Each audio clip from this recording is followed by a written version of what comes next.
All right. Looks like we are live tonight on Swimming with the Pontoon here on Sunday. Now, yes, in a way I'm early and in a way I'm late. Now, I made a mistake when I put up my post on Instagram and I conveyed to Brandon that it would be 7 p.m. For some reason, I put Eastern time, EST. I don't know why. Maybe I was still messed up from the last stream when we were talking about time zones, and so I just I flubbed it out. Hey, Steven, how we doing? Um, so we're actually going to be a little bit early tonight, and in another way, kind of late. So Brandon will be joining us here shortly from Disruptive Defense. He sent me a message. I wasn't quite ready. He said, "Hey, what's going on? Are we not going?" And I realized my mistake that I had said the wrong time zone, like an idiot. I honestly no idea why. So we are. Hey, Christina, how are you doing? Good to have you here. We're gonna get started. And before Brandon joins us, I'm gonna kind of run through my normal thing like I do before we get started. It's swimming with the pontoon number 10. So I mean, geez, I I can't believe it's been this many already. 10.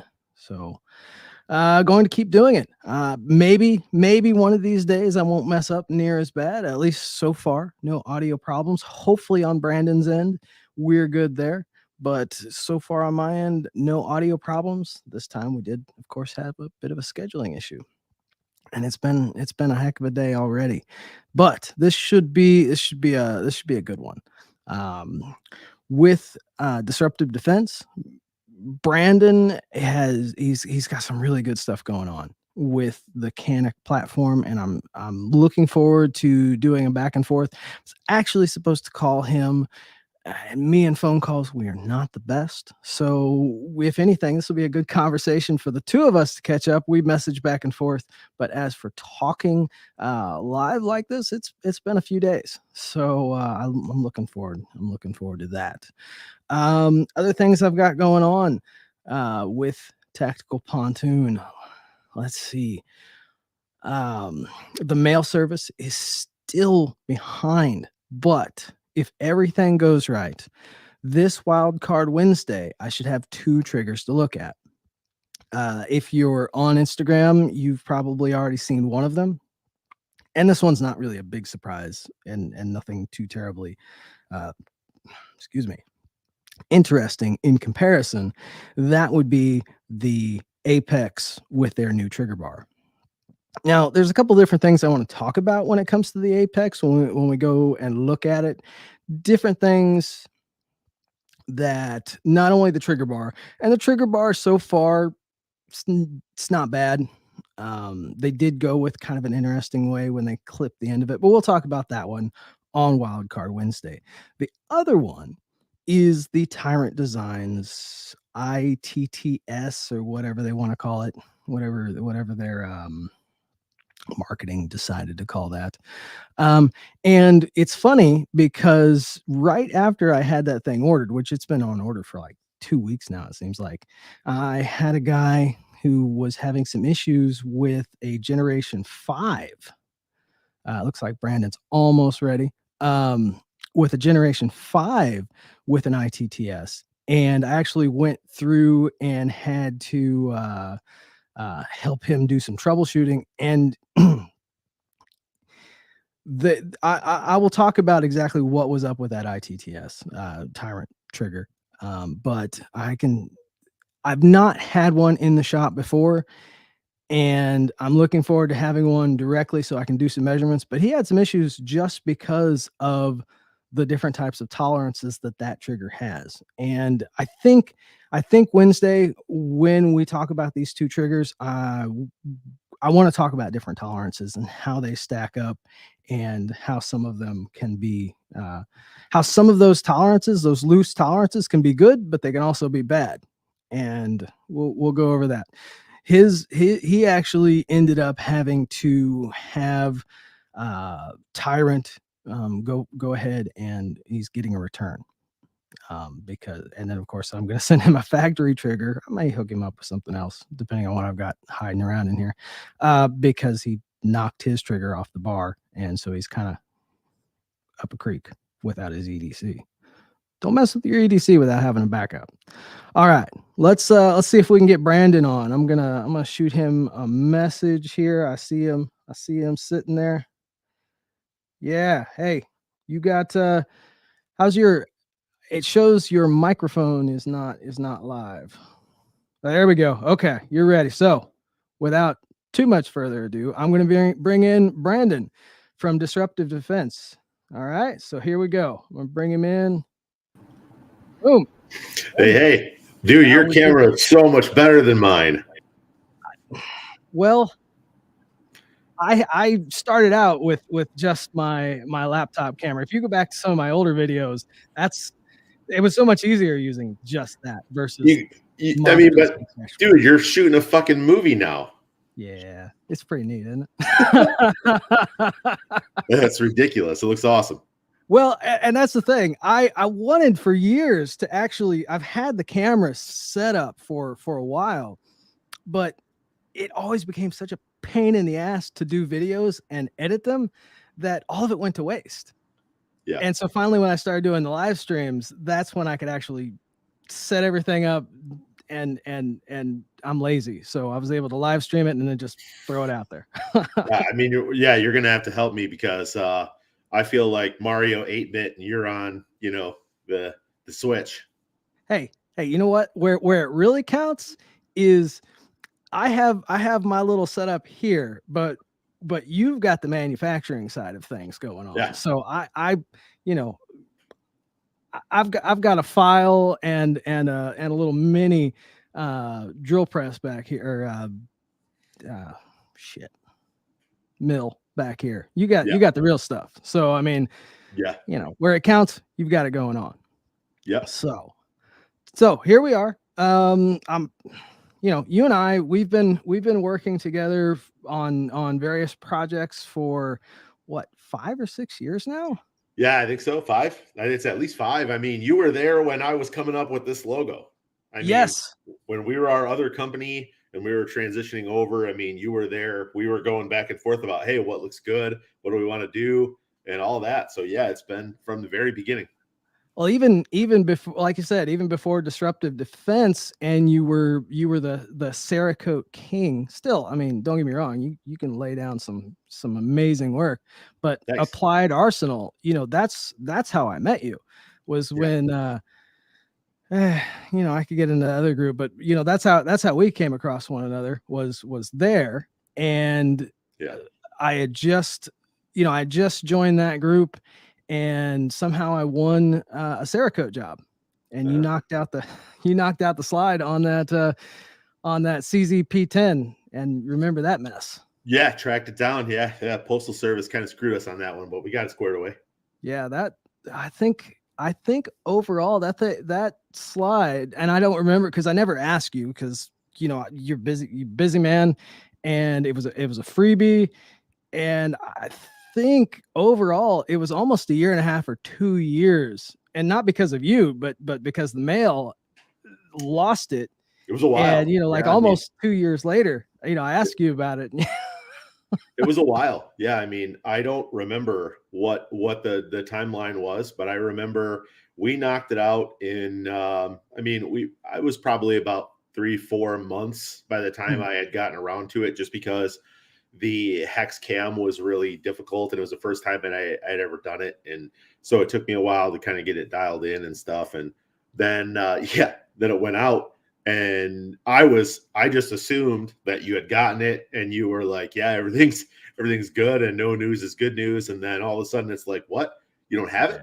Like, what the hell, what's going on? Yeah. So but no, a lot had happened during that time frame. So I mean, there was a lot going on around that time frame, because you were also transitioning from Applied Arsenal and a different state at that point.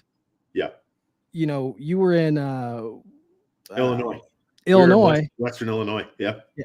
Yeah. You were escaping to Detroit or sorry, not Detroit, but Michigan. Sure.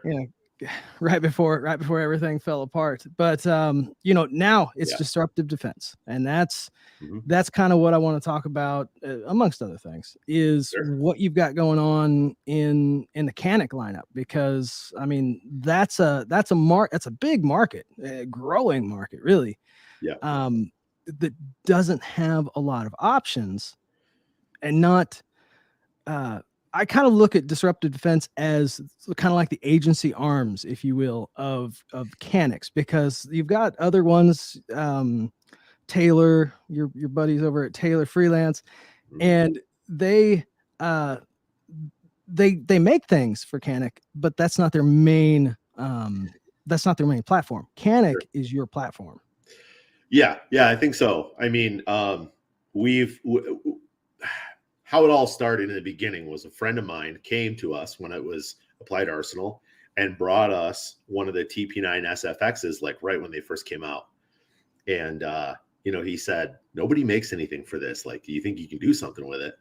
And so we said, yeah, let's see what we can do. At least at a minimum, he was a competition shooter. And so we decided that we were going to do an extended magwell, a magwell for it. So, and I sat down with a friend of mine, and I mean, I don't have a background in any of this stuff.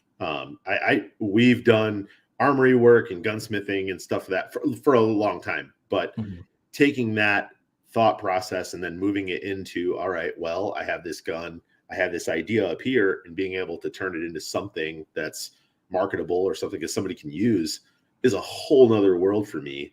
And so being able to go through that process without really a definitive timeline or anything, my friend was really cool about it. He just said, hey, it's October or whatever around this time years ago.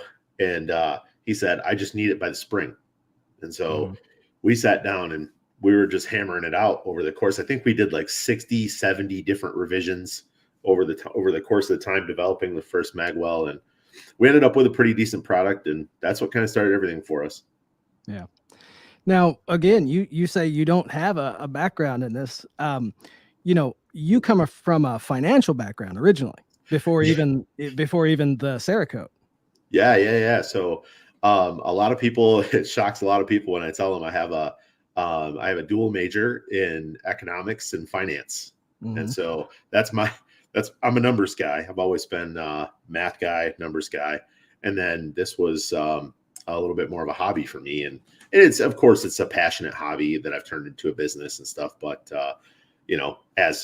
same with you, of course, but it's been a blast. And now it's a life for me. I mean, I'm in. So the freedom and everything that goes along with it, and everything that's been going on for the last couple of years, I'm just going to try and be self-employed forever. Yeah, I completely understand that. After my background being an aircraft mechanic, and then a paper pusher as a supervisor and whatnot, it started out again as a hobby, something I did on the sides, and probably one of the reasons why I never grew, really big was it was just something on the side. And then now in the last year, it's become my full-time operation. And that's a roller coaster ride in and of itself to make that transition. I mean, I know that. It's both, you got the feast and then the famine, and people come up to you and they're like, oh, it's really cool that you're your own boss. You got rid of your managers and stuff. And it's like, yeah, except for now I have like 1,000 different bosses. Sometimes they're not as understanding. I mean,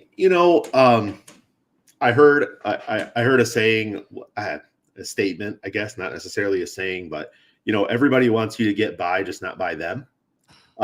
People who are not doing things always get mad at people who are doing things.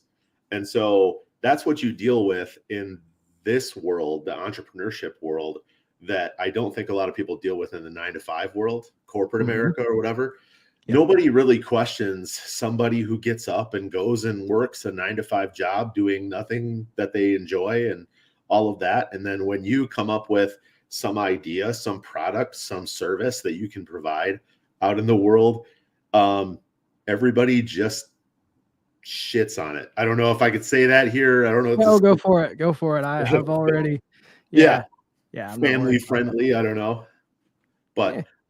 but everybody always gets mad at somebody wanting to do something, and so I've just kind of taken it with a grain of salt.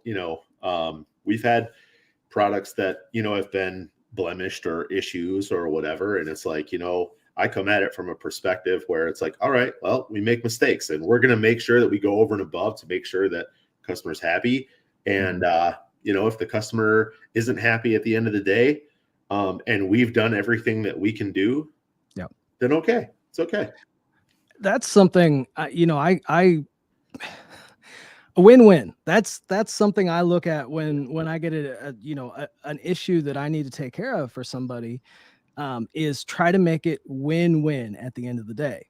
And I can tell you, I've had things come in from a customer. I'll get an email right before I'm going to sleep or as I get up in the morning, and there might be an issue of something, a troubleshooting issue or something really small, but it bothers the absolute crap out of me until I can handle that. And when you've got a product in a customer's hands and you're not right there to either troubleshoot or help fix it, you got to work through. So you got to work through people, and then you got to make sure you send an email or call them back or do the messages to try to take care of them so that they feel like they're taken care of. But it literally will bother me when I'm trying to take care of a situation and a day or two goes by and I haven't figured out the situation and they haven't emailed me back.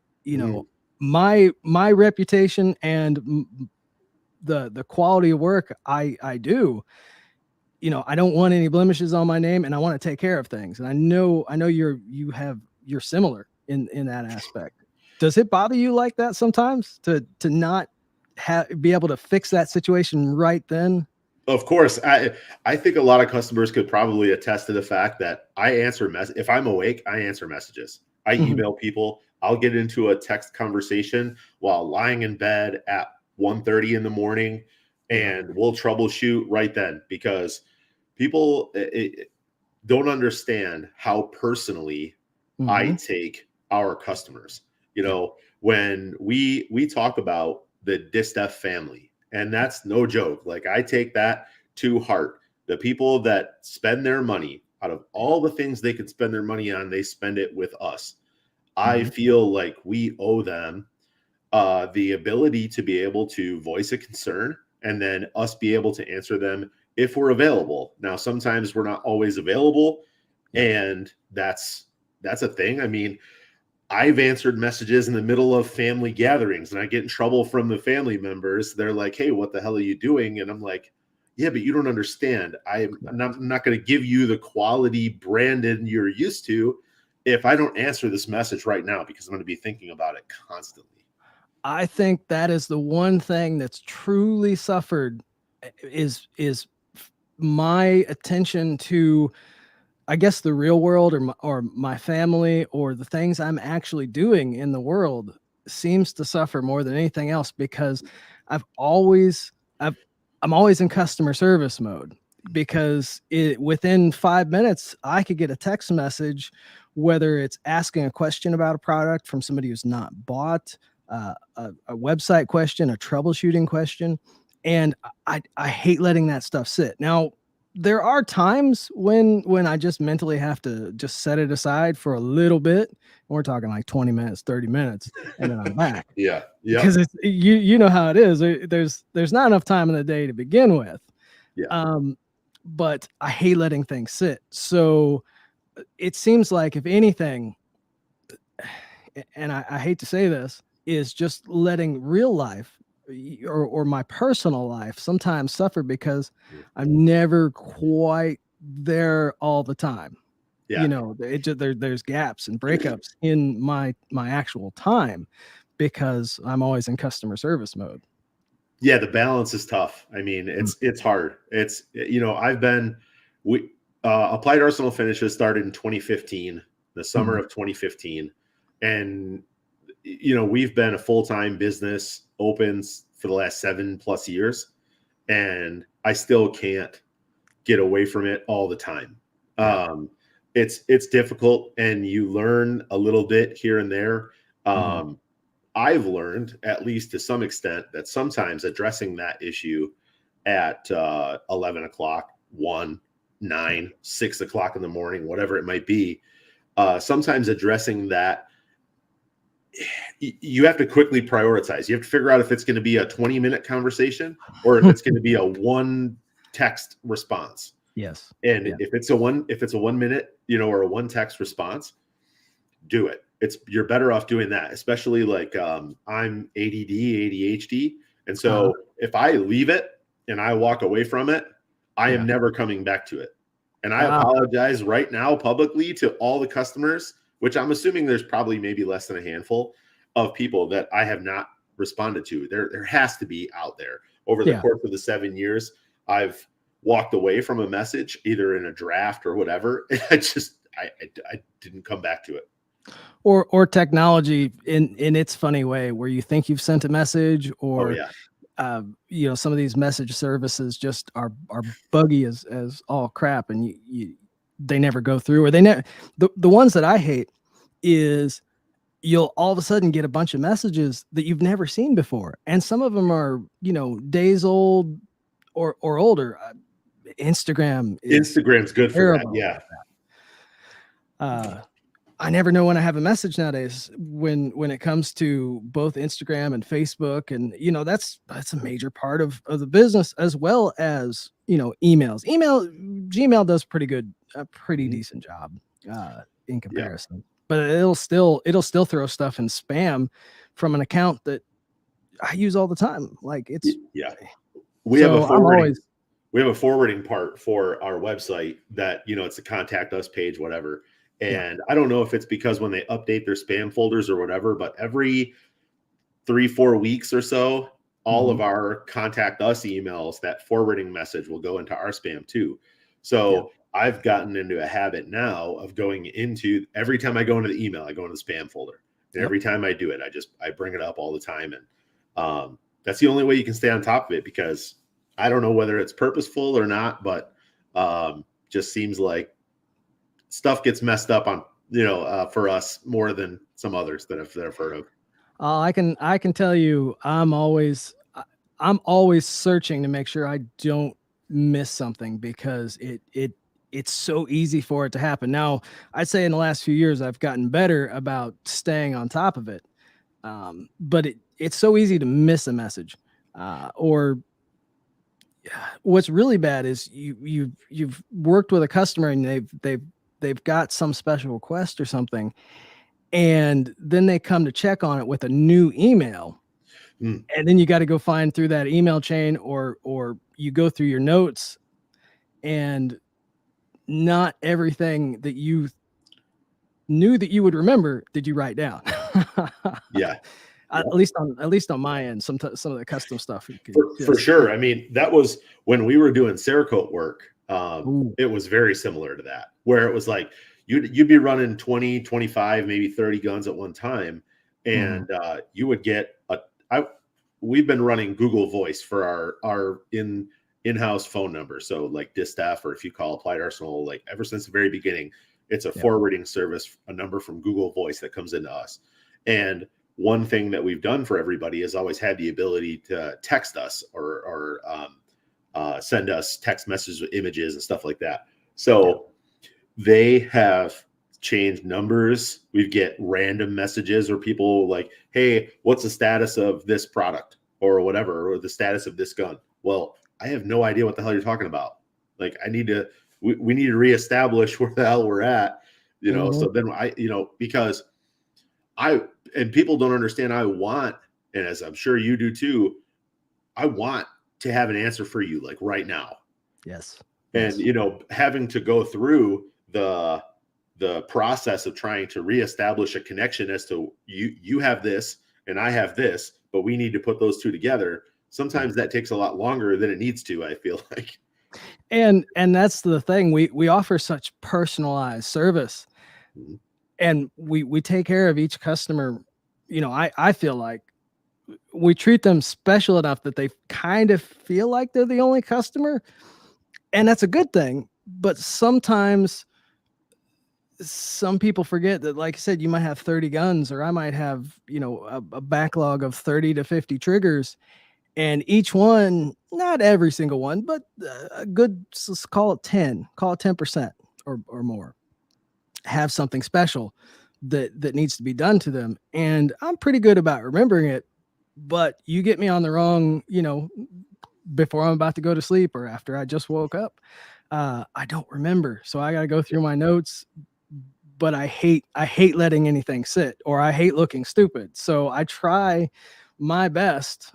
I mean, I'll get up, and right after I woke up, my girlfriend will see me run and throw some slippers on and run out to the shop so that I can go check things out to make sure I've got the right information. Yep. Yeah. That's why been rocking the Hey Dudes lately, because they're easy to put on and off. I just throw them on real quick and run out to the shop and just get it done. It's easy. Yeah. And that is the beauty of having your shop right where you live. I mean, I would be in trouble if the triggers were where I had to actually go and travel. I'd probably end up sleeping there. I'm not even gonna lie. I've done it. Yeah. I mean, we in Illinois, before we moved to Michigan, in Illinois, we had a separate location, a brick and mortar location. And I've slept there, been there overnights, stuff, working on with Cerakote, you know, you're working on a camo that requires 5-6 layers, something like that. And you're in the middle of that job and it's 11, 12 o'clock. Yeah. You're there. And if you don't, you're screwed. It's not going to be the right quality, and I can't let that slide. So I've done it, I don't know, maybe a dozen times or more where I've just been there overnight. So now, to kind of transition back to disruptive defense, and we've been talking about customer service and everything. That's the thing. I should have I should have called you earlier. You know me and phone calls. You know me and phone calls. I've been plenty of times, even on any streams like Rook. You know, Jad hit me up, and I'm like, oh man, I need to call you, and I haven't called him yet, and it's been almost a month. I did message him. At least I did that. But because like I said, we got off on customer service, and that is a big thing. I mean, and maybe for people to see kind of the things that we go through to make sure that we take care of everybody, you know, 100%.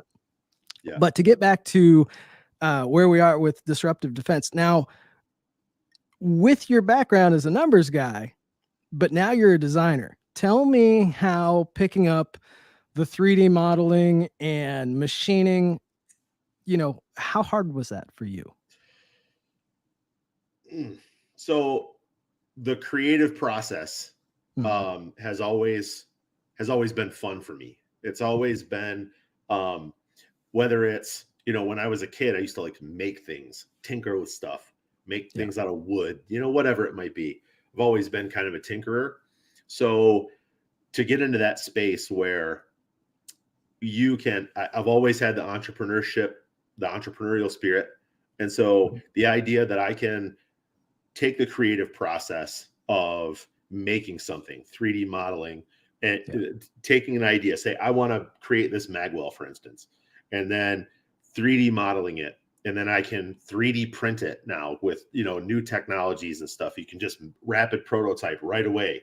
In a matter of 3-4 hours. I can have a prototype sitting right in front of me that's tangible, that I can mess with, and I can see fitment, I can check it, and all of that. For me, that was invaluable. It was invaluable because I needed to see and feel and touch what was wrong with the product before we got it to a space where it was a marketable product. And I wanted to mess with it and be able to go through the, you know, deducing what was wrong with it, figure out what we can do to make it better. Yeah. Now learning that software, because I've dabbled in it. I've Yeah. dabbled a little bit, but I don't think it's for me. I'm a creative person, but there's a certain point where, I mean, I haven't given it my all. That's going to be on. I could probably do it, but giving it my all, there's a lot to it.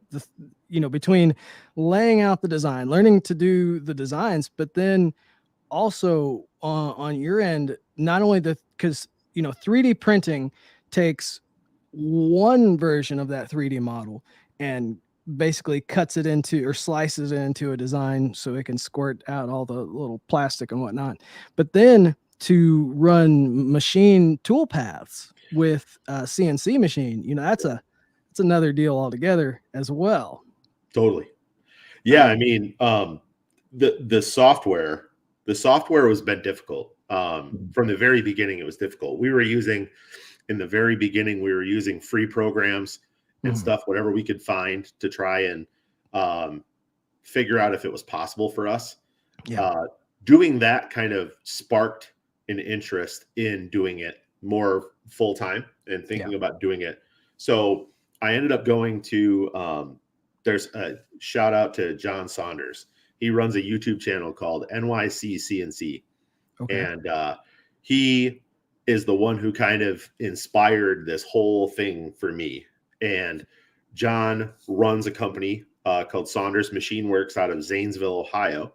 yeah, And when I was in Illinois, I took a crash course in Fusion 360, which is the program that we use now for 3D modeling. okay, And okay, then so I've been there twice now. So I took the Fusion 360 modeling course, the milling, machining, lathe course, and then the fixturing course.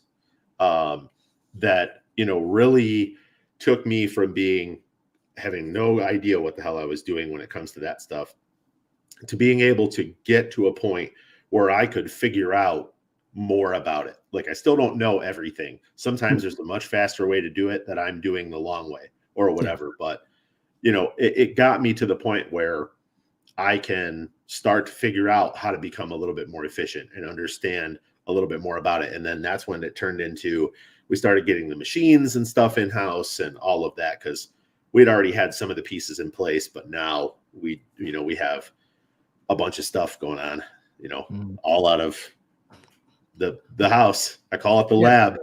Yes. The trigger cave per se. You got the lab, and having, you know, I I was a supervisor over part of my shop was a machine shop, and we did have some CNC uh, machinists. Yeah. We ran into finding good people. It was very difficult. You in our area, there are a lot of people that were machine operators, so they basically could just push buttons when it came to the CNC. Yeah. And my company did not realize that an operator is not a programmer. Mm. And our programmer was, I think he was very, very, very much YouTube taught. For a while, we had two programmers. One was, they were both YouTube taught, and the better one ended up going to work for Jesse James, and he still works for Jesse James in Texas. And the other one, he's actually still there to this day, and it never really got off the ground, even to this day. And that was 6 or 7 years ago that they started that program. Finding a good machine shop and a machinist and a programmer is something that industry wide, probably worldwide, really seems to be uh, like a bottleneck. And I know you guys have run through some machining issues, triggers, for example. Yeah. One of the reasons why I can't or I'm not able to do the boogeyman as a drop in is just because machine wise, between supplies and just bottlenecks there, it's tough. It is very tough. So you guys being able to bring a lot of that in house, that's a major that's a step up right there.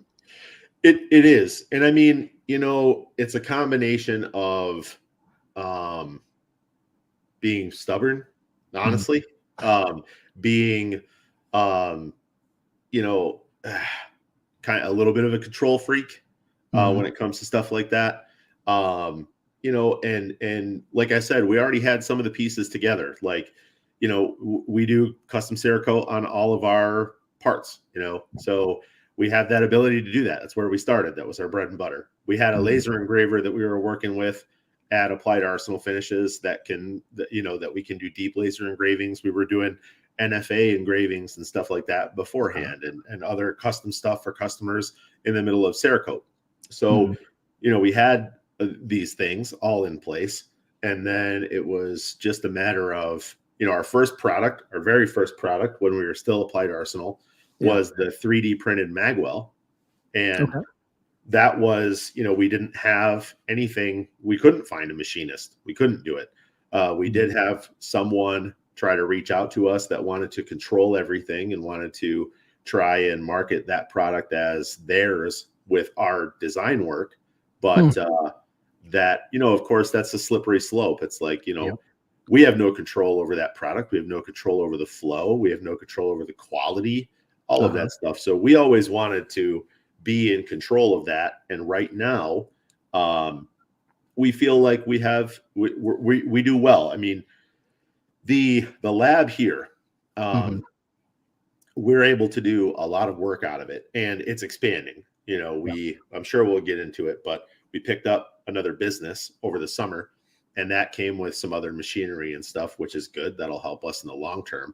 Right now, the machine that we're using right now is just for prototyping. I partner with a friend of mine downstate in Michigan who is doing all of our production work. And so, but he's a good friend of ours that we are working with for the time being, that shares the idea, you know, that we have a particular quality control level. We have a standard, and that standard has to be adhered to. And he's just as neurotic as I am. So he's a stickler about it. He is. And he's a gun guy, pro 2A guy. So he understands, like, there has to be a certain acceptable range, but that window is really tight. And the tighter that window is, the better, the more our customers can count on that every single time. And, you know, speaking of tolerances, that's one of the things that a lot of people that aren't around machining may not completely understand. When you think CNC machine, you think, you tell the machine to go in there and do it. Well, those tolerances can start to change when a tool starts to wear down, or maybe a variation in the material itself. Just little things that, you know, that's why there's not everything is exactly the same. And you have those tolerances, and to have tighter tolerances means you're changing those tools more often, or you're having somebody check each one, you know, say out of 10 parts, they're checking 2 of them instead of every 10 if your tolerances are looser. So that then makes more work and more time that goes into each part. Yeah, for sure. In terms of our industry, there are a lot of people that do the minimum, you know, to get by. They use minimum materials. They use huge tolerance levels, whatever's acceptable. And then, you know, whether it comes to finishes or whatever that is, you know, they just do just enough to check the box, right? I think that taking the time to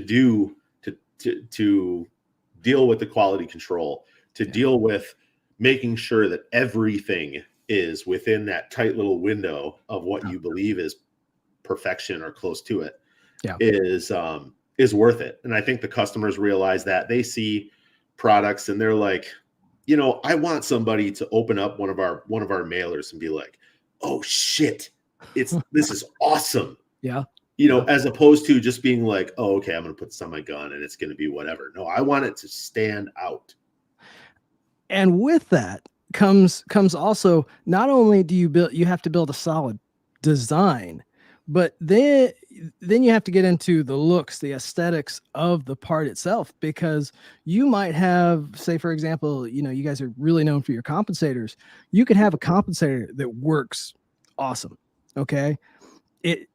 But if it doesn't look like it works awesome, that wow factor, you'll get passed up.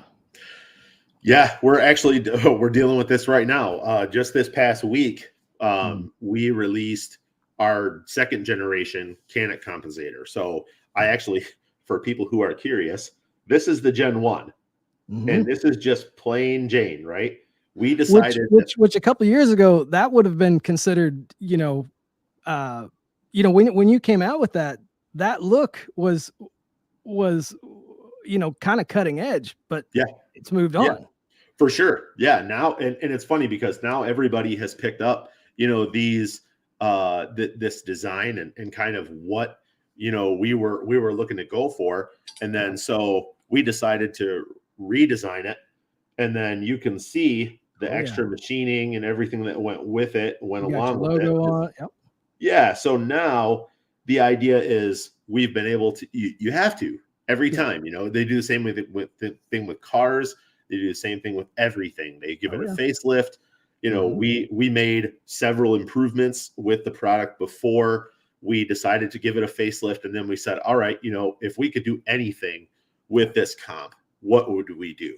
And so Mhm. we decided, instead of making an improvement and giving a 1.5, or maybe even calling it a 2.0 and then quickly turning it into a 3.0 or whatever because we weren't satisfied with whatever it was, we Yeah. always decide to, hit dingers is kind of the idea behind it. We just want to go yard, Yeah. and just do what we want to do and let everybody else play catch up. That's all I'm worried about. Yeah. Throw the Hail Mary. It may take a little bit longer to throw that pass, but when you do, you lob it downfield. For sure. I mean, I've always been that way. Go big or go home. And, Mhm. there's a lot of options. I would rather let everybody else kind of deal with the bottom rung and kind of the price conscious stuff and all that. I would rather just be good, Yeah. awesome, elevated. Yes. Yes. Go take it to that next level. Even if you, like you said, you're getting to that next level may take a while longer because you've raised that bar so much higher, Yeah. and it takes longer to get there. But when you do, it's definitely worth it. That generation 2 comp, if side by side, they're just it's another level, Yeah. because yeah, I that mean, extra machining, that pocket in there, you've got your it's laser etched design. yeah, it's so much better. I mean, the performance is better, Mhm. like we were talking about earlier. I'm a numbers guy, and Yeah. so we actually engineered the port cavity to be optimum. So we optimized the port cavity to make sure that it's good for a more forgiving in as far as its ammo ranges go, but then more effective on being able to expel those gases outward too. So it's like we did an incredible amount of work Mhm. for it, before we even started to do the facelift. And then to give it the facelift is just like, customers, I Yeah. mean, when we launched it, we had almost an entire month's worth of traffic on the website in one day, which Ooh. was just bonkers. Yeah. Yeah.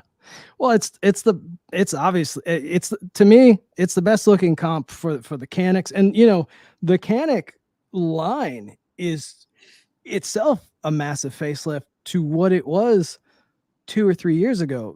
I think 3 years ago, 4 years ago is when they released the Elite model with the Yeah, so it'll be sailor. 5 years. It'll be 5 years this coming SHOT Show. They Has it released been? it 2017, Okay. or I'm sorry, 2018 SHOT Show. Okay. Yeah, because it was soon after I got a chance to one of the YouTube reviewers sent me his, and I had just the basic TP9 DA, which I still have in pieces around here. Um, and back to back, I mean, it's like totally they've leveled themselves up, and all they've done since then is just, I mean, there's some bad looking guns. What's that latest one? The black, or what's the The Dark Side Rival. Dark Side Rival? Yeah. Man, that's a Yeah, mean looking gun. it's a great gun. I mean, so Canic themselves as a company are trying to push their own designs forward, and Mhm. they're trying to satisfy some of the aftermarket as well because it sat dormant for so long. Yeah. we were such a small company when we first got started, and you know, going into like there's probably 4 or 5 pretty decent aftermarket companies making parts for the Yeah. Canics now, and Yeah. you know, but still, I think all of our competition in general is with Canic themselves. Their aftermarket program for their own products is really good. It's really good. I feel like they're kind of taking a chapter out of the current SIG book. You know, Yeah. SIG's doing a lot of that. Yep. Um, you know, back in the day, it used to be Smith and Wesson Performance Center. Mhm. Colt had their whatever it was, but as those two companies have kind of aged, Smith and Wesson still a little bit. They've they released their all metal Dude, that steel 2.0. frame is killer. Yeah, I heard it's really light though, which Is it? is kind of funny. At least that's what I've seen in comments. I haven't held one yet. Me and Canic Smith is don't actually really getting ready to release a steel frame too. And Shot Show, from the leaked video anyway. I don't know anything. I don't have any insider info. Yeah, that should be interesting. Here we are. You know, we went from the polymer age to everybody's kind of coming back. You know, releasing some special editions that are steel, or I would really the tungsten infused frames from the the SIG Legion, was The it? Legions. Yeah. Yeah, that gun feels really good, and I pretty much can say this now because the P80 at one time was in works on a tungsten P80 frame for the Glock. It didn't it P80 did some weird stuff behind the scenes and their Yeah. shakeup. But which is really sad because that if they had released that, I mean, that would have opened a whole new market. You know, these aluminum frame, these newer aluminum frames from various companies are neat, but I think that tungsten frame, you could have got into that for a cheaper price and then Yeah. had more options. And Yeah. people can stipple it. It just like I've seen plenty of people do with the SIGs. Yeah. Yeah. The tungsten infused frame Legions are incredible guns. Yeah. The alloys, I mean, we've seen it with the CZ market. Like I like the CZ stuff. They're great guns too. Oh yeah. CZ has a their alloy frame. Everybody still wants the steel frame. Everybody wants the weight. Everybody Yeah. wants the rigidity. The alloy frames, you still got to worry about dropping them or having an issue where you have cracking or whatever. There's a number of different things that can happen when Yeah. you don't have to deal with that with a steel frame most of the time. Mhm. It'll be interesting to see. It reminds me of my kids.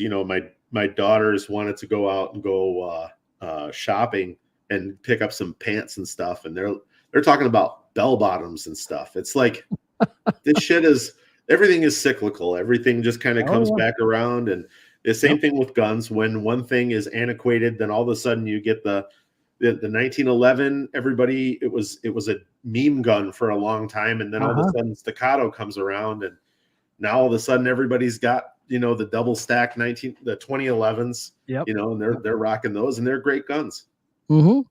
Like you said, it comes back around, and I think if anybody's gonna survive through that, I say this, but Glock, because they just don't change anything. They just keep putting out the same stuff. It's Uh, the Apple of the gun world, in my opinion. And the thing is that they have the same loyal following. yes. They had an incredible product back in the 80s. They were Mhm. way ahead of their time, Yep. and then they've made the adjustments necessary, Yep. and then what they've let it become now is, I Mhm. think, the foundation for all pistol, especially pistol manufacturers in the future, is that they need to let it be a Yeah. blank canvas for the rest of the market to go out and do what they want to do, because nobody is going to. Factory guns aren't Yep. for everybody, so let them do what they Correct. need to do.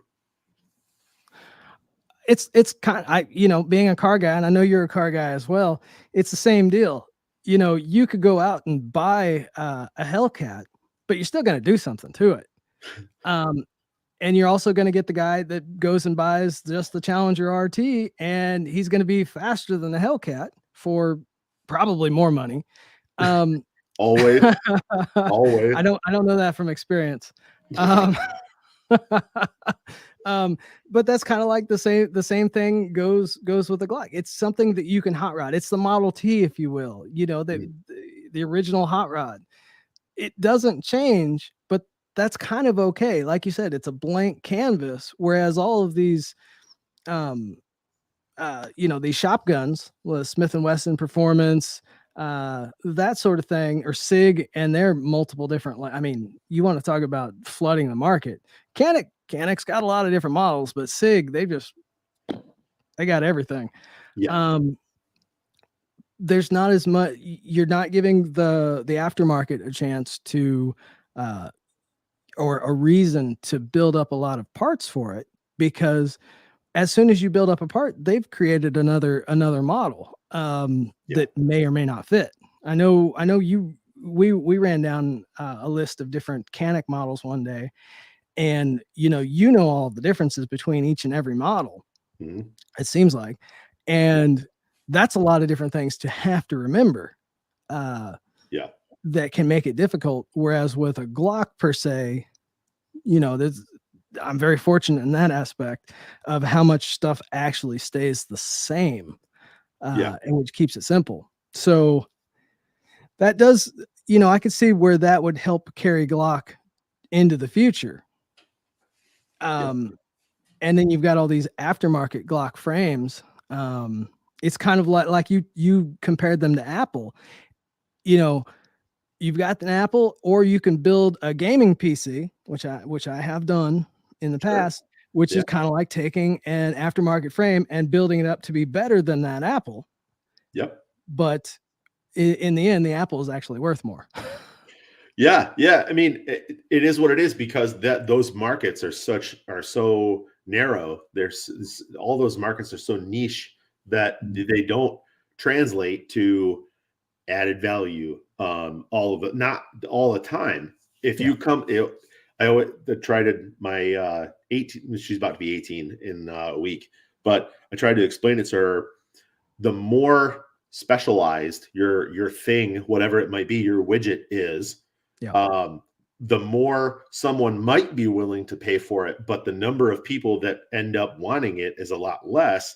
It's just the standard economics of it is you have to find that balance where you're doing enough work to make it valuable for enough people to want to buy it. And that's where that equilibrium is. A lot of people like Glock or Canic for that instance, or CZ or HK, or even for all intents and purposes, they can only do so much in the mass production of all of those guns that we can improve upon in the aftermarket.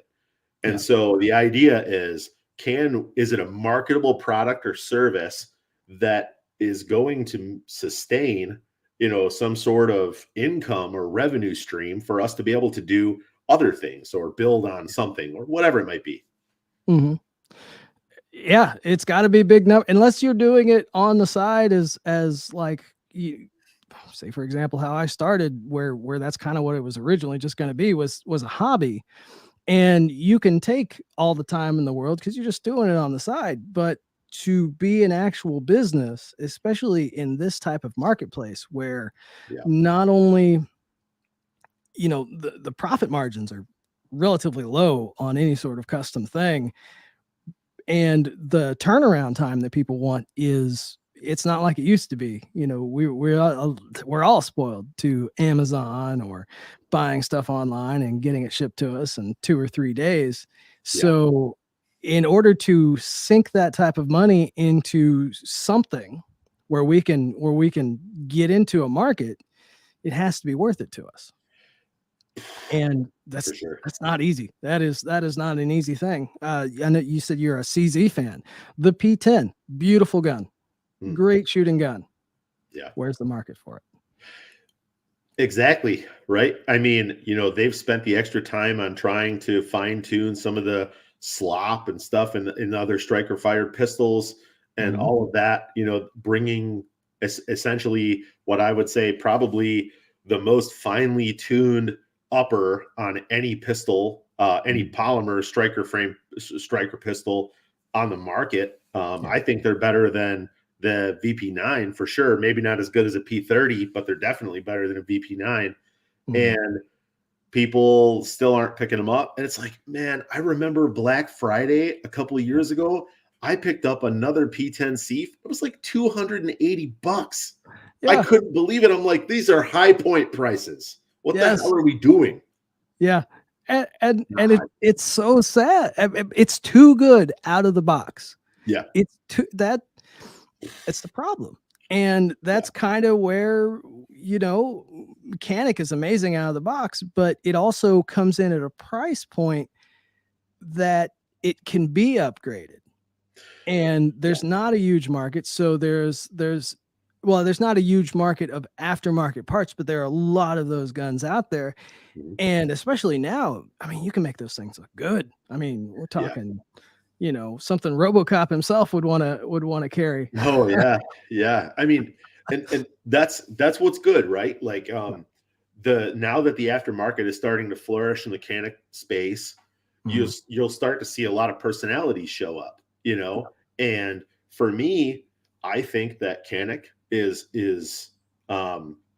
they're one of the better brands for somebody to come in and say, I want a competition pistol, or I want an optic ready pistol, or I want a subcompact gun that's optic ready, or whatever. And they go out and they buy it, at the local gun store for whatever. And then they sit back and they say, all right, man, this is great. I'm going to take it to the range. I'm going to shoot, 500, 1,000 rounds, hopefully as much as they can afford anyway. I don't know. And then not cheap now. No, shit, no. And then basically they come back and they say, all right, what do I do? This gun is great for what it is, but I need to make it mine. Whether it's I want to make it look cool, whether I want to make it perform better, whether I want to make it more reliable, whatever, if it needs to be more accurate or I need to be more accurate, what can I do to make it better? And let's be honest, when it comes down to it, almost all of these guns are far more accurate than any of us if we put the time in. For sure. Yeah, I mean, training, right? Yeah. Obviously, number one. But at the same time, it's kind of like myself and my cars. I could spend less money going to the track and breaking it and getting better at driving, or I could just add more power so I feel like I'm faster, even though I probably spend out quite a bit more and waste more tires. The same goes with shooting, but at the same time, this is America, and we're going to customize shit. We're going to make it ours. Yeah. We're going to make it ours.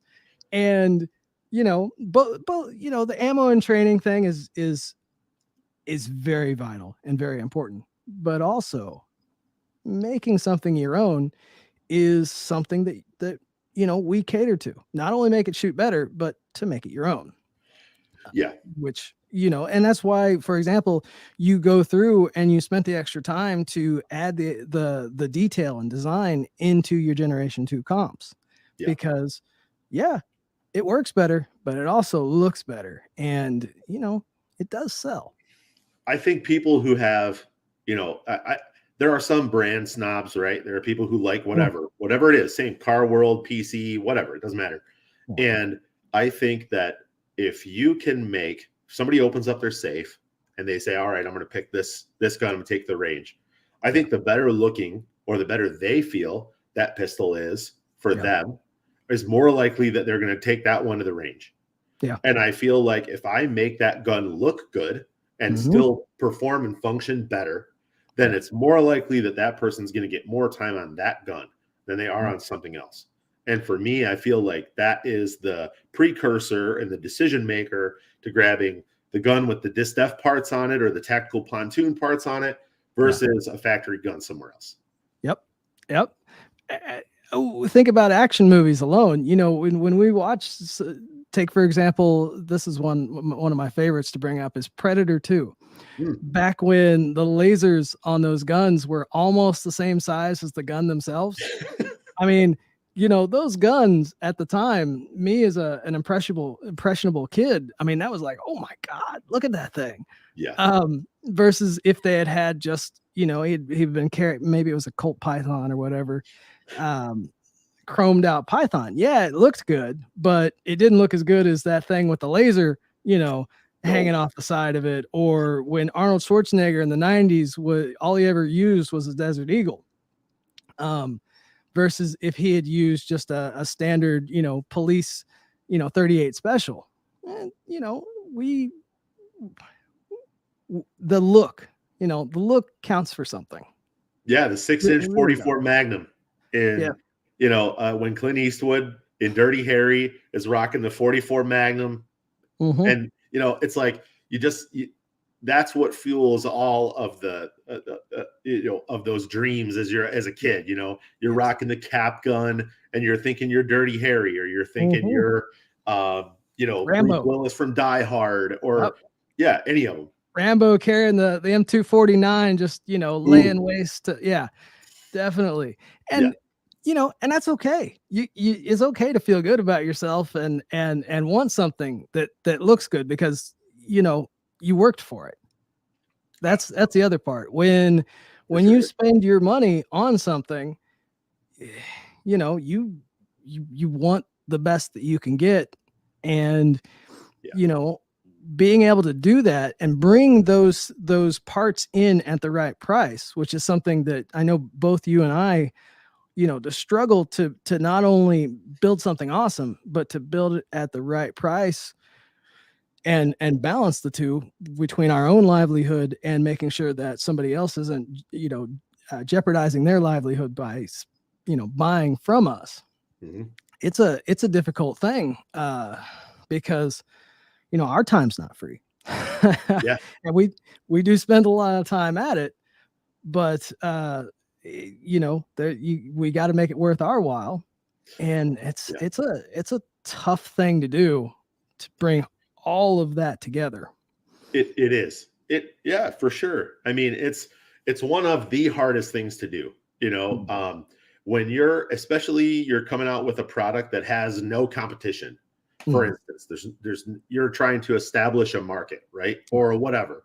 You're up against your own head. You have to, and this is why there's a balance between doing everything on your own and having to hire it out, because the more people you hire out to get those jobs done, the more expensive that thing is going to be. There's just no other way around it, because all those livelihoods are depending on it at that point. Yep. And so that's why, we try and keep it as efficient as possible. And that's why for the Gen 2s, there's a little bit more machine time, but it really didn't translate to a massive change overall. So when we were looking at, I was like, I'm talking to my wife, Paige. I'm like, do you think we should up the price, a little bit just to try and offset it? And it's like, well, do we really have to? And the answer ended up being no. And, it's like, all right, well, now we get to provide a better quality part to the, to the same customer. That's and I think is a better value. And the customers realize that, what, it's not all about money all the time.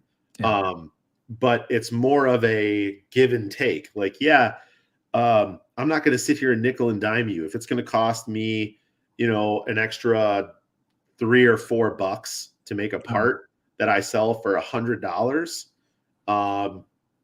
do I really need to pass that on to you?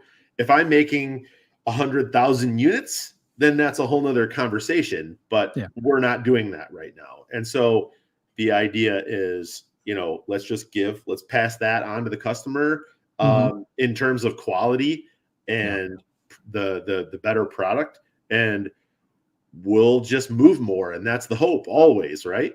That you just, all right, you're going to do this, and that's what you're going to do. And the customer's going to be happy about it. They're going to tell all their friends, and the 100,000 Canic pistols that are purchased every year or whatever, that we get a small your percentage portion of that. Yeah. And that, speaking of like reputation or having customers tell other people, that's a fine line, because it's almost easier for them to tell they speak up louder when something doesn't go right. And I Mhm. think that goes back to us always wanting to provide the best possible customer service in the case that something is not up to their standards, or something slipped by quality, or it got damaged in shipping, or maybe they didn't read the instructions or didn't understand exactly what was going on. Hold on, you have customers that don't read the instructions? Because Oh, I always thought it was a myth and that it was just me. oh no, it is a legitimate thing. I No, it's all good. it is. And I'm also one of those people that don't read instructions, but I normally will beat my head against the wall until I figure it out or break it and then buy another one, and then I read the instructions. Um, I don't tend to, I don't tend to bother the company, because being somebody who does this sort of thing, Yeah. I understand they probably got more important people, and it's my fault that I broke it or didn't understand what I was doing. Yeah. But yeah, that does happen. Yeah, Yeah. and even putting out videos, and I know you do the same, for how to put something together or how to take something apart. Um, and I don't know how many times I've had to send people links to things just so Yeah. that they can figure it out. Uh, which has saved me a lot of time on emails, is just being able to link somebody a video on Mhm. how to pull a slide off if, for example, you've over tightened your trigger so that the sear doesn't drop. Yeah. A quick way of doing that. Um, but there's a lot of stuff that goes into the back end of, not only producing the product, but showing people how to use it, or Yeah. how to you know troubleshoot, if you will. I know with compensators and canics, I know some of the earlier ones had issues with their recoil spring being too tight, because they were built for like NATO 124 loads. Yep. I think for the most part they've kind of gotten away from that. Yeah, I Um, still think I wish that their springs were a little less stout from the factory. But they've negated most of it. okay. Most of Are it. are they similar to like a Glock design? Like I said, mine's an old TP9 DA, and I haven't pulled apart one of the new ones in a while. Um, is it similar to like a single spring, like a Glock? Like, Yeah. would it be easy to, well, relatively speaking, to create your own guide rods? Yeah, Um, I mean, the guide rod thing is something that we have been looking at already, to yeah, be honest, because it is. The subcompact is the only one currently that uses a dual spring setup like the Gen 4 5 Glock. yeah, And other than that, it's all the single bar, single spring yeah. setup that you see in most Glocks. If I'm not mistaken, I think probably most people who try to tweak their mechanics to get a little less recoil out of them, even with the comps, they end up going with a Glock spring. Okay.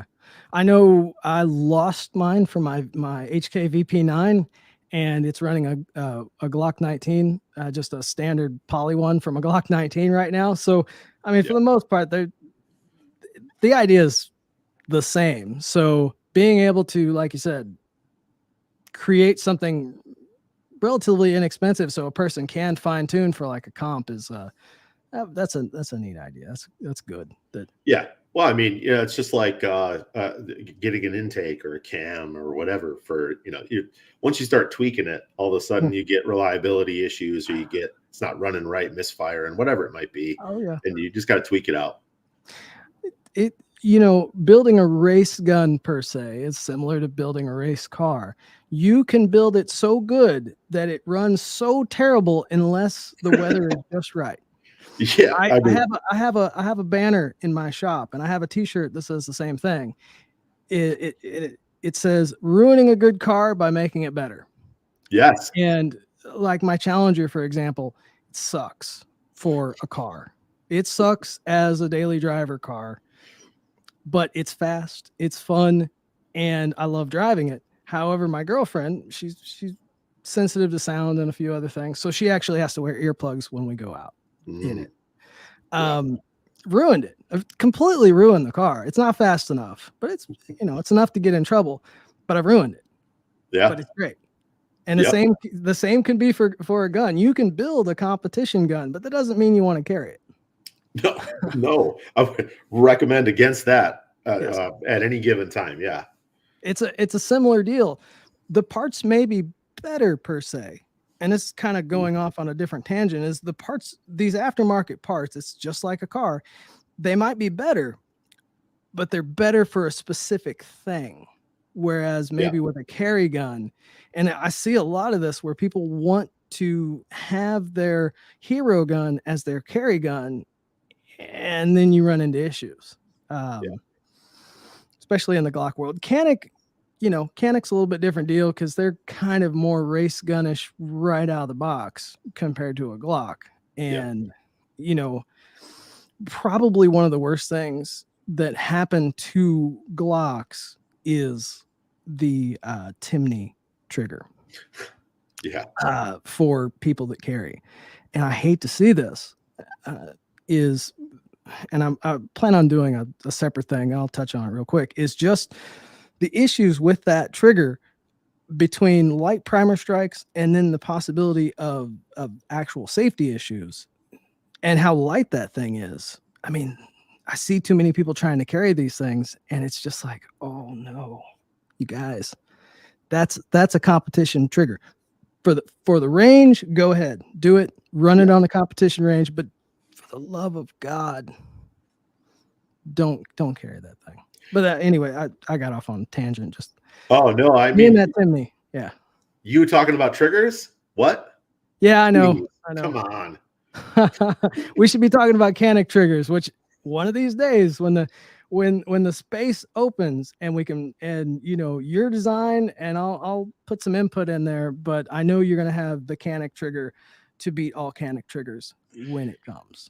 Yeah, I am unaccepting of anything less at that point. I mean, I don't know. I feel like if we can make it better, that's why we've had this conversation before. I'm like, you know what? If we do a Canic trigger, yes. I'm just gonna send them to you, and you just tell me how to make it awesome. And if I can't do it in house, then I'm gonna send them all to fucking you, and you're gonna do it. And well, what we'll do, you're the designer. See, I'm the guy who breaks shit. I'm gonna be honest with you. Okay. I might have a background as a mechanic, but the reality is I'm kind of a shit mechanic. Okay. I like things to work and I like to get things done, but I sometimes rush. Okay. That's why mechanic wise, I'm not the best mechanic in the world. And so fortunately I moved into management.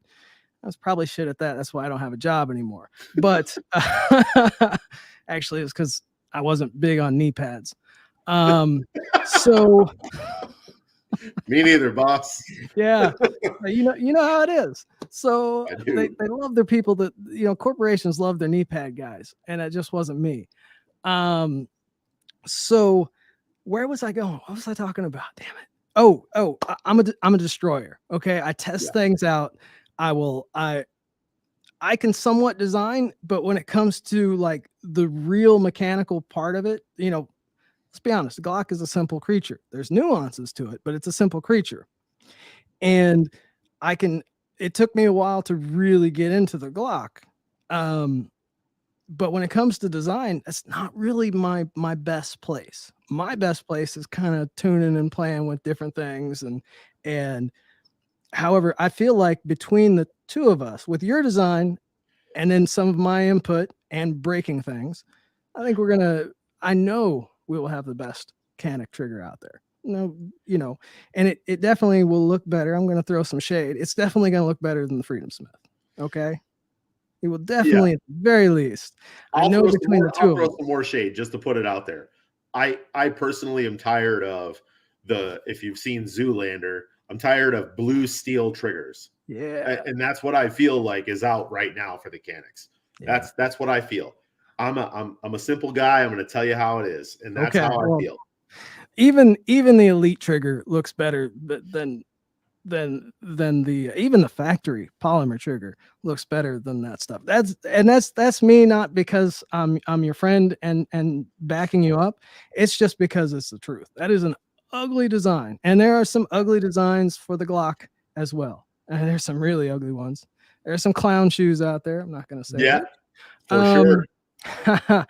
But design plays big into it, and then function. In some ways, design can come first and then function. Yeah. In some ways, and it shouldn't, but we know enough manufacturers out there that put that ahead, and For sure. then they run into issues. But finding that medium, and then finding that functional design that works amazing. Yeah. Going back to Glock, I use the Boogeyman trigger on, my high end stuff. Shit, I have like a half a dozen of them. I think they're amazing. They're beautiful. They are beautiful, but they also function really, really well. Yeah. The problem is when I have another trigger that functions just as well, but it doesn't look as good.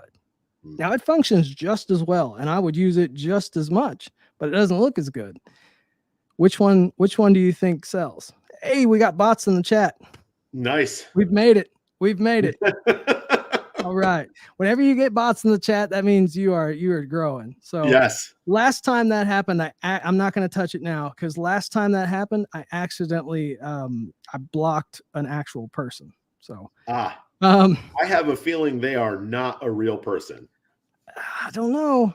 I'm it is us, and you got that beard that's got the girl going wild. So I don't have the salt though. I love it. Yeah, well, it's wisdom. I got all white. There's no salt anymore. It's just white. Yeah. I blame that on being supervisor for 6 years. Yeah.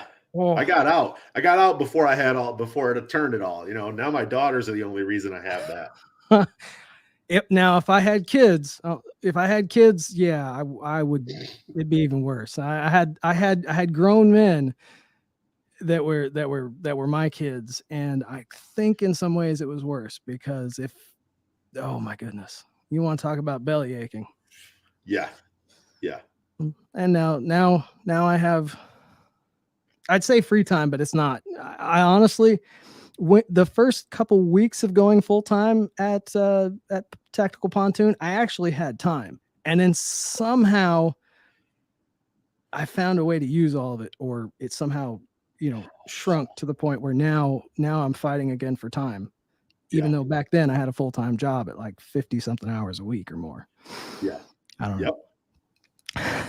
Well, you're like me. I mean, you want to continue. You want to grow and get better in all ways. So it's like, you think you have all this time and you have, all these things that you can do. And then you look back and you look at all the things that you didn't accomplish that day because you were doing something else. And that's just the way that it goes, Yeah. And then the other thing is something that should be simple, or at least, and this is probably one of the things I run into, is something that should be simple, at least in my mind. It's never that simple. And I run into issues, and then I get like 1/10 of what I want done. Yeah. Well, I mean, you're a perfectionist. Somewhat. You haven't rode any of my cars. Well, if anything, my triggers I try to be a perfectionist on, but that's why I'm not a car mechanic, is because fuck that sometimes. I'm okay with some extra zip ties. Yeah. I'm definitely okay with some zip ties. But today, for example, part of me wanted to cancel. Okay. Not you, but because one, I got up this morning and I was like, man, I haven't taken like a day off per se in like a week or more. I haven't taken I wake up in the morning, do some trigger stuff, get some stuff done, do some of the advertising, social media stuff, go work in the shop for a little bit on cars and other mechanical mayhem, go in, spend some time with the lady, take a nap maybe, and then get back out on doing the trigger stuff. Okay. I haven't taken, that's literally my day-to-day 6 to 7 days a week routine. I'm like, I need at least part of a day off. But of course I couldn't just sit and watch TV. I went out to the shop, and all I had to do was change a brake caliper. Had a new brake caliper. I had twisted the bleeder screw off the old one, so I had a new one. I'll go to put it on. I'm taking my time. I'm being very careful. I get the brake pads changed over. The new one's mounted up. All I have to do is take the brake line off the old one that's hanging and transfer it real quick over to the new one. Simple job. I'm almost done.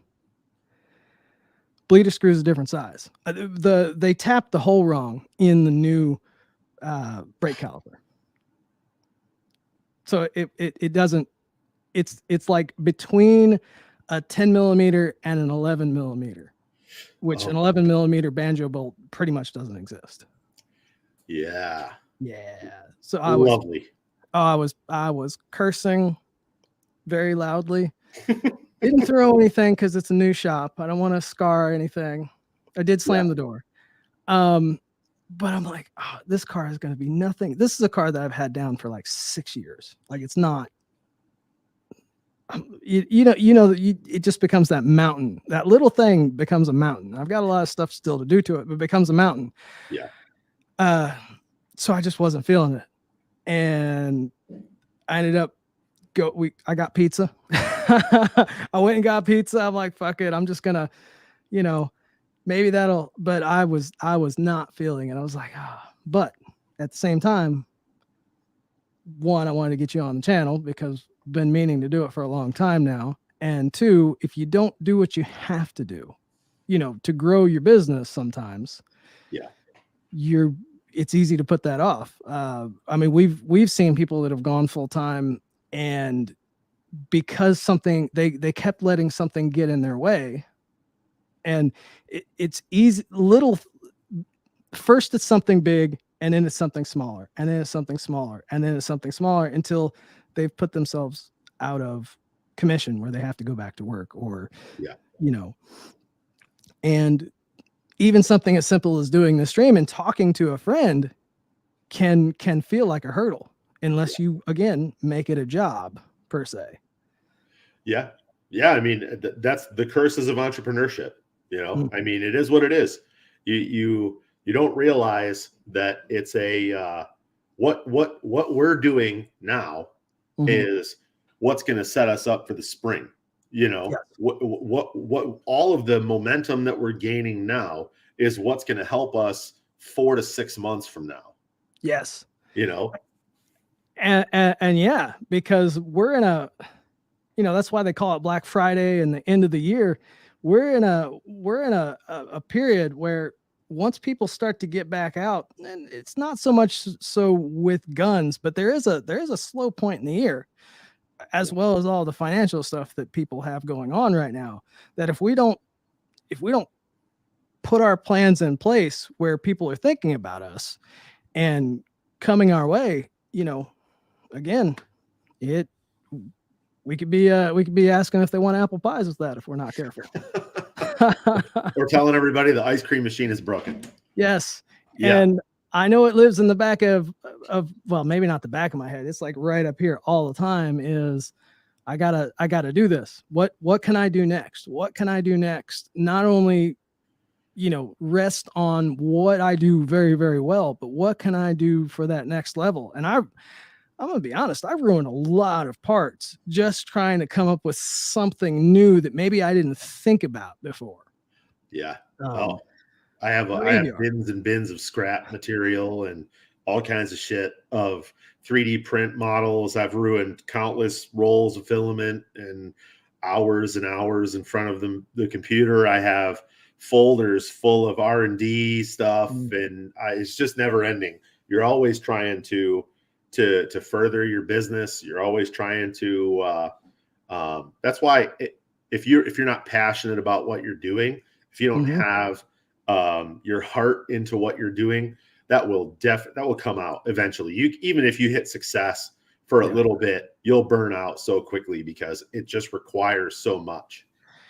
It takes a lot. I mean, honestly, when I look back at, if I didn't have a passion for this, when I first really started building triggers for other people, and I didn't plan, I honestly did not plan on doing that. When it started, I had an idea, and I had a good trigger, but I still didn't have all of the different nuances to all of the tolerance stacks, and P80s were just really starting to hit. They had just dropped the V2, which was the Glock 19 size instead of that big gigantic brick. So that threw a wrench in it that I didn't even understand. So out of like I think my first run of triggers, the Elite Marksman version 1, which used the Apex, I think I sent out maybe 30 to 40 triggers. And because I was so new and what I was doing was so intensive to my frame, there were a lot of issues that came up. And I ended up replacing, anywhere from 50 to 60% of those right off the bat. Yeah. And I jumped to a different system, a different style, and did something different that was, instead of being 95% at the time of perfect, it was closer to like 80%. But if I didn't have that passion, like I would have been out. I mean, like, you know what? It's not for me. Yep. But kept on going. I've been kicked several times since then. Yeah, that's the thing, right? It's every once in a while, sitting on TikTok or on Reels on Instagram or something, I'll see that Rocky, where he's talking to Creed, and he's like, "There's not many times you get knocked down, you got to get back up," right? And that thing lives rent free in my head all the time. I mean, you of all people, I mean, you've definitely, I was talking earlier, you left Illinois to go to a better state that was freer. And I know you had a shop planned out there in Michigan. Yep. And I remember that one fell through.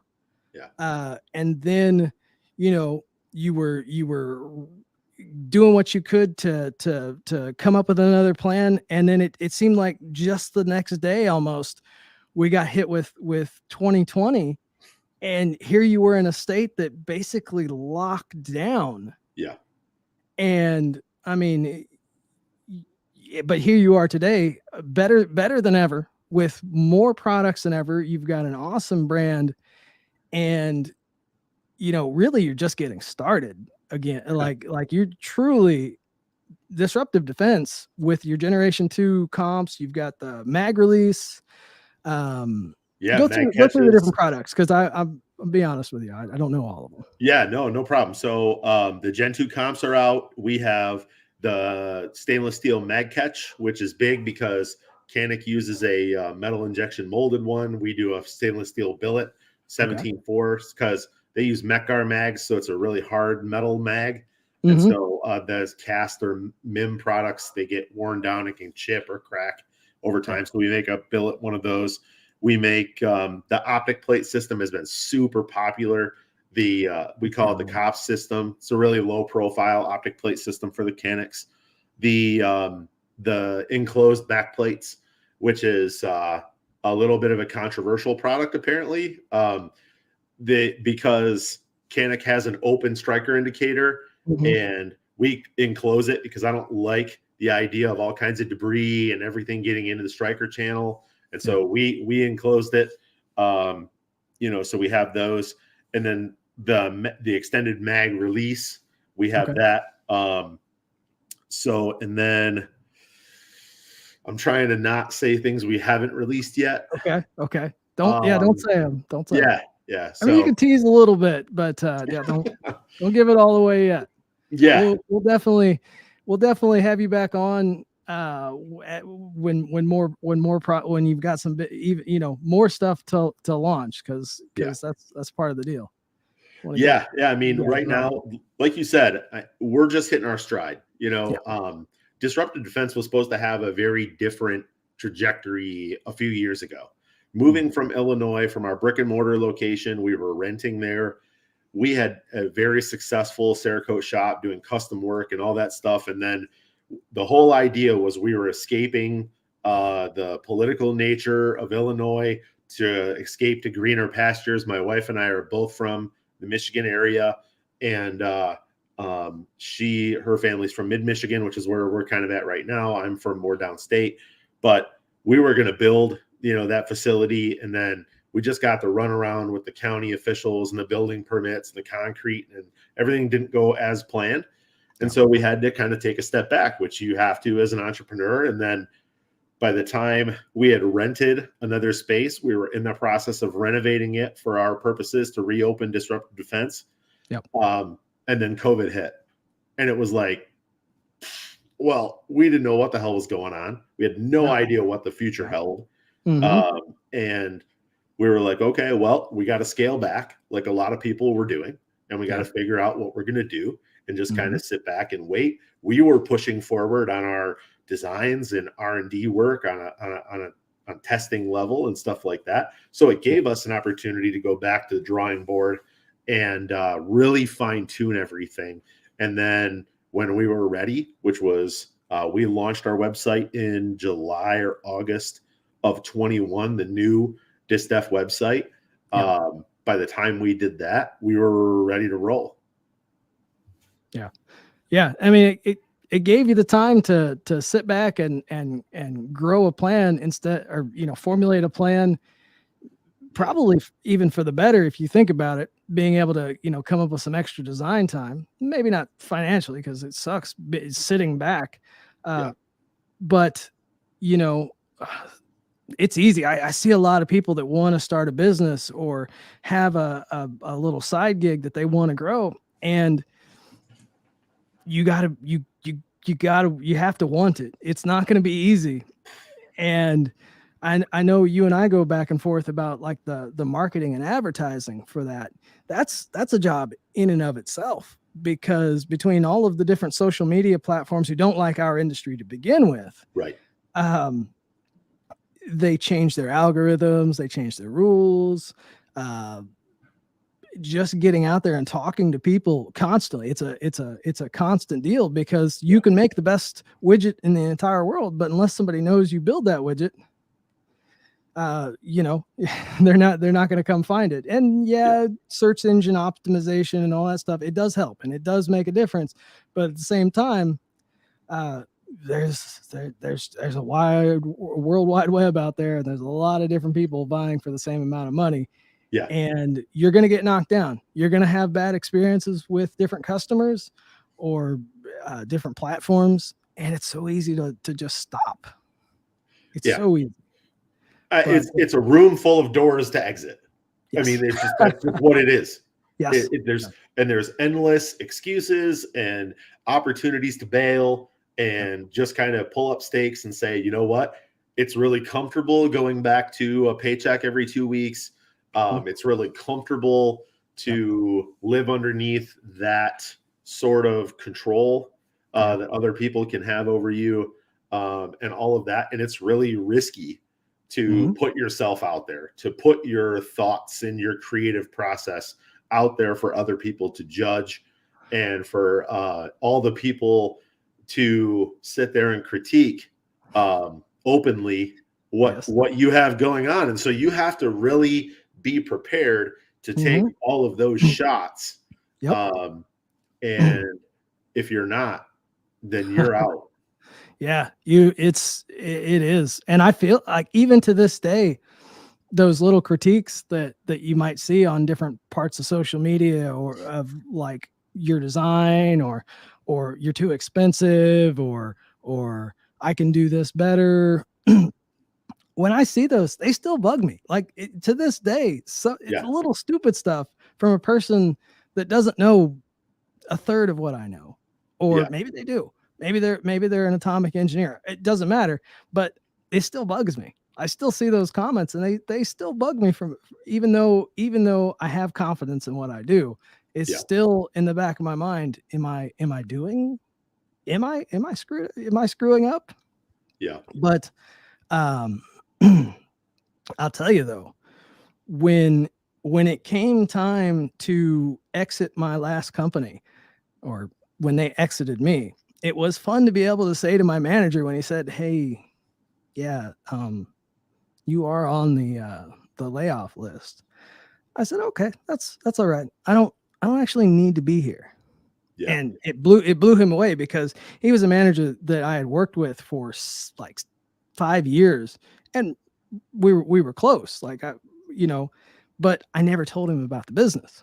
Yeah. He didn't know anything about it. So to be able to just say to him, "Oh, that's I understand. I don't actually need to be here," Yeah. was a game changer to be able to say that.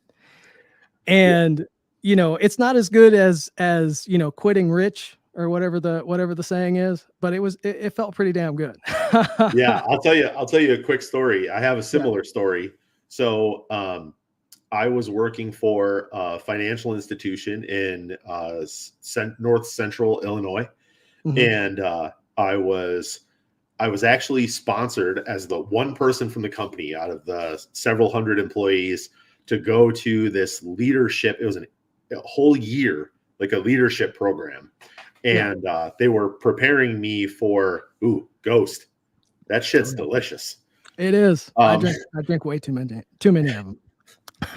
I stopped last year. I stopped drinking pop and pop, Yeah, Pepsi, so Coke, whatever whatever. you want to call it. Depends And on the part of the country. yeah, so I stopped doing that because I was worried that I was going to have a heart attack because I was drinking like 4 or 5 of those monsters and shit every day. It's bad.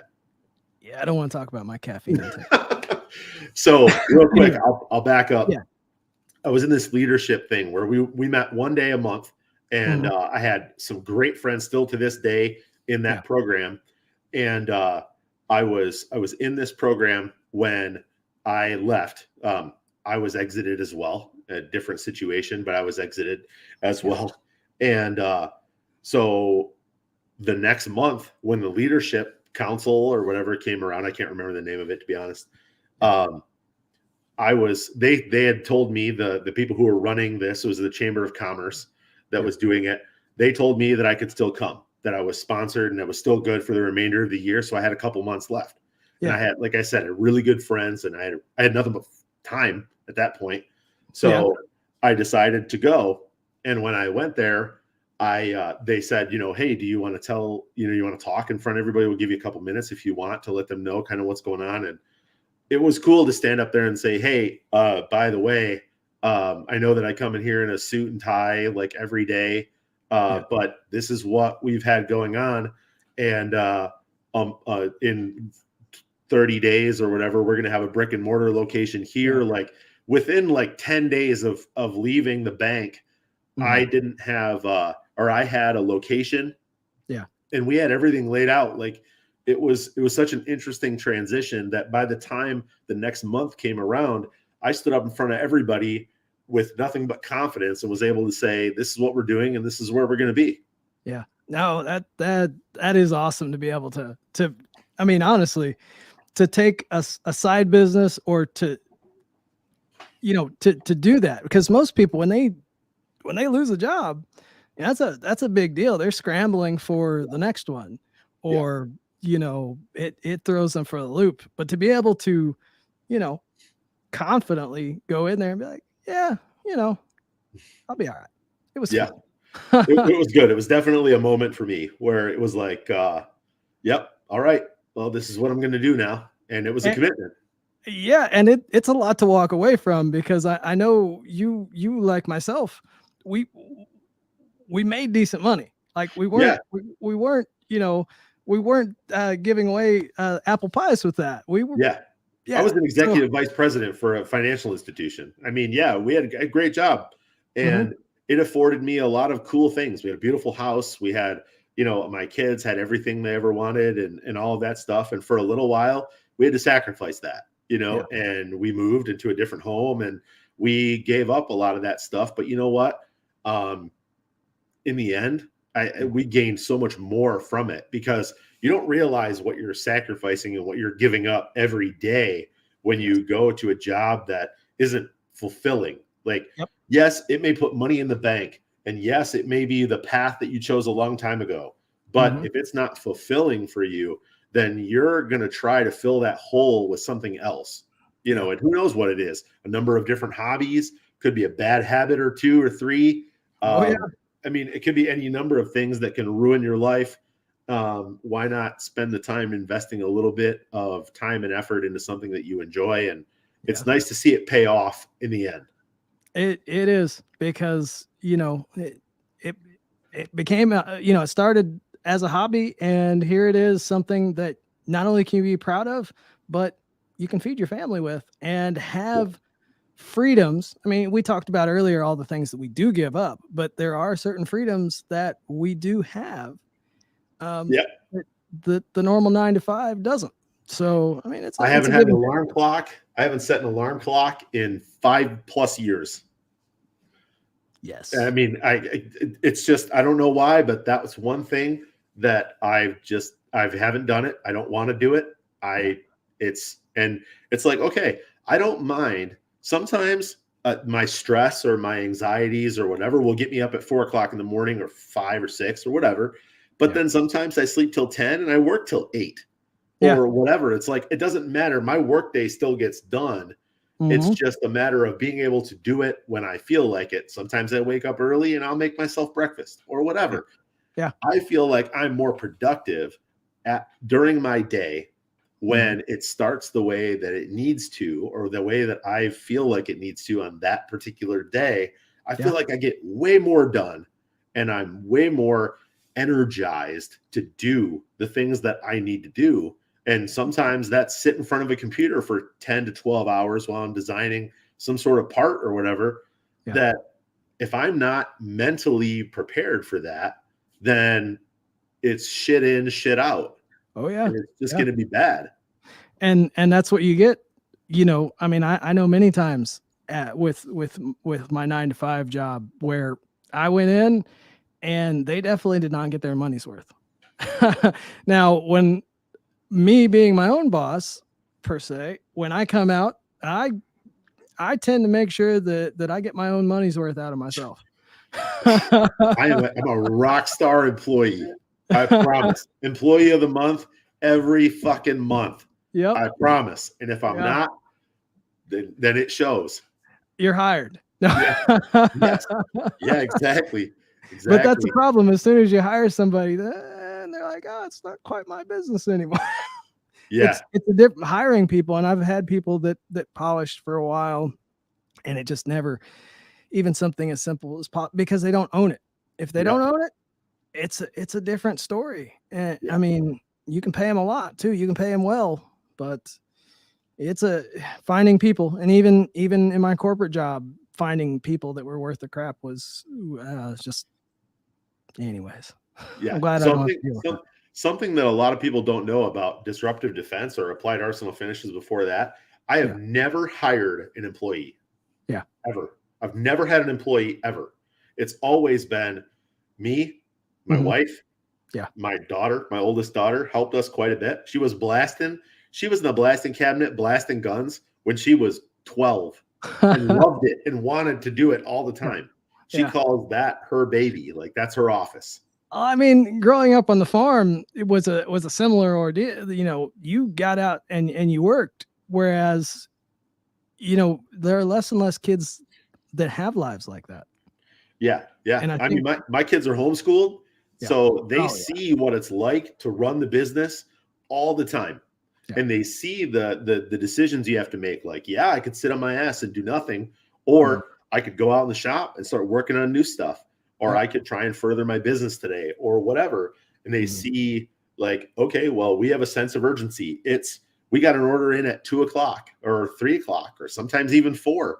And it's like, we do a lot of our stuff custom order. Like, a lot of our stuff gets custom ordered. Our back plates, we can do any custom laser engraving. We do custom Cerakote colors and all that stuff. So when those come in, we do those to order. You know, we're not McDonald's. We're, you know, the bar and grill you go to, you know. And so I get an order at, let's say it's 1 o'clock in the afternoon, but it's a custom Cerakote color that I don't keep in stock all the time. There are times where I'll walk out into the shop and I'll blast and degrease and coat that part, and it'll be ready to go and in the mail by 5:30. Yeah. And my kids, they see that, and that's the kind of stuff that you learn when you're homeschooled, and you see the work that has to be put in. Now, that's turning into, my daughter is not afraid. She wants to go to chiropractic school. She's worried. She's talking about going into her own, wants to be in her own practice and all that stuff. And it's like, she understands. I don't have to sit there and talk to her about all the things that she has to do. She knows what goes into it. Yeah. Yeah. And that prepares her for actual life and the way the world actually works, because you might hear about it on Twitter and see on TikTok about all these fancy jobs or people crying in Starbucks about having to work 4 hours and that sort of thing. But the reality is, the way the world actually works is you're gonna have to put in time. Sometimes you're gonna put in time off the clock, but nobody's just gonna give it to you. You're gonna have to go out and actually earn it. Yeah. Unless you're beautiful like us. And then my OnlyFans were for my feet and that sort of thing. But most people got to go out and they don't want to see those feet. I can assure you of that. I was gonna say, I'm on my feet all day, man. Nobody wants to see my fucking feet. Yeah. Between growing up on the farm and then not knowing that you can actually buy shoes more than like every 2 or 3 years, you can actually take care of your feet.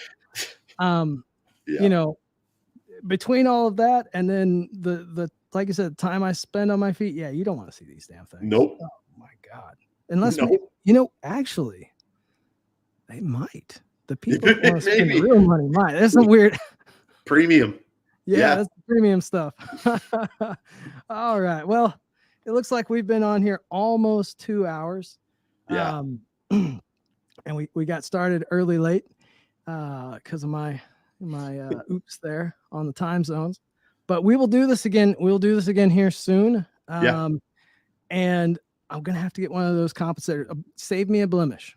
I don't want anything too fancy. I got one. Okay. I got one right here for you. Because it'll fit on yours. So Perfect. It's the angled one for your DA. Okay. Well, I'm gonna put it on Glock. I'm just saying. Okay, well, I got a different one for you too then. Okay. I mean, because I know some metalworking. There are aircraft in the sky that I have filed on.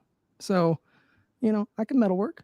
No, actually they're all in the boneyard now. That's one of the reasons why I'm no longer an aircraft mechanic, is because for the people who have been on, or the people who have watched this for an hour and 48 minutes, I'll give them a little something that we've been working on expanding our comp platform for other pistols.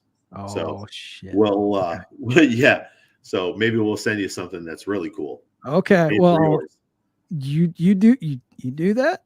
You give me the instructions behind it, and I promise not to show everybody in the entire world before you tell me. No promises. Okay. I'll take some good pictures. I know a guy who's got a nice camera. Good camera. Well, I mean, geez, if it can make you look good, then it's fucking magic. Well, Well, that's not even. I spent a lot of money on camera gear that I didn't use. So until all these live streams, so it's finally getting used. That's not even the camera I use for taking pictures. That's my fancy video camera. But I'll take some good pictures with my cell phone. No, there you go. Yeah, that's how I started out. Zoom. Yeah, and that's how I started out. That's how TacticalPontoon started out, was Instagram, taking pictures because I got into guns and I didn't want to put it on Facebook. That's literally how TacticalPontoon started out. I was supposed to be taking pictures on Instagram as an influencer. More Anyway, like under the influencer. Yeah, well, I've come a long way. Ish. I mean, Well, anyway, we could talk for hours. I know we could. Yeah. So we'll wrap this one up tonight, and we will do it again here soon. Let's make it like a once a month thing at the very least. Okay. Yeah, man. I'm in. Yeah, whatever. Okay. Good deal. Good deal. So yeah, I will. Let's wrap this up tonight, and I'll catch you next time, and maybe I'll even give you a phone call. Probably. Hey, anytime. Don't count on it. I won't. All right, Brandon. I'll catch you later. And all right, man. We'll see you. We'll catch you guys. See you.